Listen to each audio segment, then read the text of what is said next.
வீரமும் நம்ம கலாச்சாரமும் இந்த காளை மூலியமாக தான் உலகத்துக்கே தெரியும்.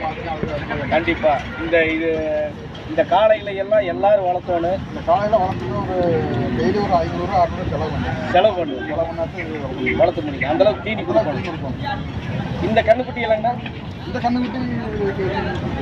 இந்த கண்ணுக்குட்டி அதோட இனங்களா? ஆமாம், அதோட எல்லாமே அதோட இது.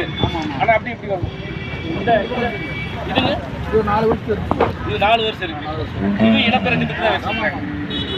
பரவாயில்ல. இந்த காளையில பார்த்தாவே தமிழர்களுடைய வீரம் உலகம் பூரா தெரியுது. காரணம் இந்த காளைங்க தான். சரிங்கண்ணா. இது என்னன்னா லம்பாடி காளைங்க. லம்பாடி காளைங்களா? இதுக்கு பேர் லம்பாடிங்களா? லம்பாடின்னு எப்படிங்கண்ணா? ரொம்ப பாய்ச்சலா இருக்கு. பரவாயில்ல.